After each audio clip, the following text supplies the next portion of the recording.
The number of new COVID-19 cases declined last week for the first time in over 3 months, but deaths continue to climb. World Health Organization data showed Wednesday. In total, nearly 4 million cases of the new coronavirus were registered worldwide during the week ending Sunday, and almost 60,000 people died from the disease during the same period, the WHO said. Europe remains the hardest hit region. Last week, it accounted for 46% of the new global cases and 49% of the deaths, the UN Health Agency's weekly epidemiological update showed. The United Nations Humanitarian Office is releasing $100 million in emergency funding to 7 countries at risk of famine in Africa and the Middle East amid conflict and pressures accelerated by the COVID-19 pandemic. AAP's Charles de Ledesma reports. A UN statement overnight says $80 million of the money will go to Afghanistan, Burkina Faso, Congo, Nigeria, South Sudan and Yemen, while another $20 million has been set aside for anticipatory action to fight hunger in Ethiopia, where deadly fighting has erupted this month in its rebellious northern Tigray region. Meanwhile, the office chief, Mark Lowcock, says returning to a world where famines are common would be obscene. I'm Charles de Ledesma.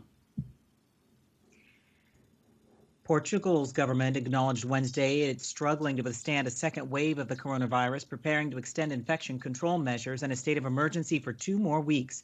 The country's most affected regions will see emergency regulations prolonged beyond Monday, including an overnight and weekend curfew.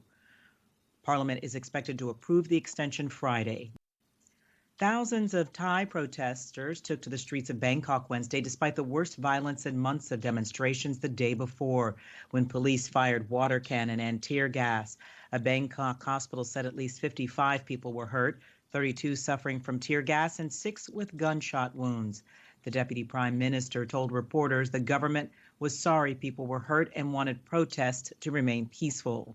Youth-led protests since July have become the biggest challenge to the establishment in years, with their demands for the ousting of Prime Minister Prayuth Chan-o-cha, a new constitution, and reforms to curb the monarchy's powers. U.S. President Donald Trump has fired the nation's top election security official who had refuted the White House's claim that fraud must have tainted the results of the presidential elections.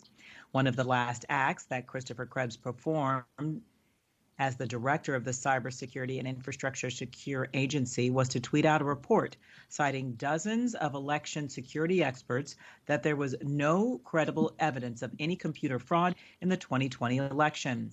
President Trump tweeted Krebs's report was highly inaccurate and that his appointee was terminated. Last month, Krebs was preparing for the election and vowing to keep things secure for local governments.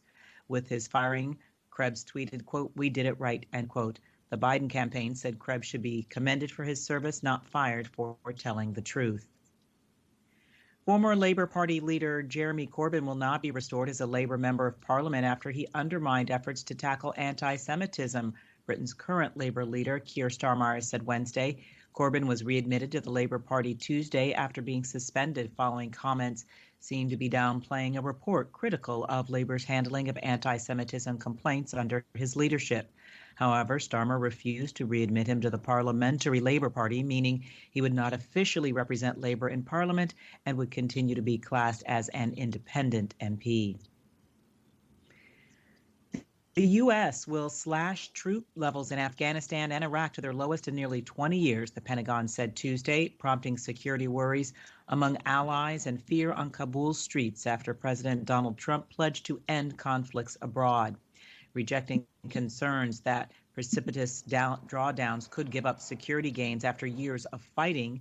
Acting Defense Secretary Chris Miller said around 2,000 troops would be pulled from Afghanistan by January 15th. 500 more would return from Iraq by the same date, leaving 2,500 in each country. Wednesday, Iraq and Saudi Arabia reopened their Arar Desert crossing, a long-awaited sign of closer trade ties after 30 years of sealed land borders between the two countries.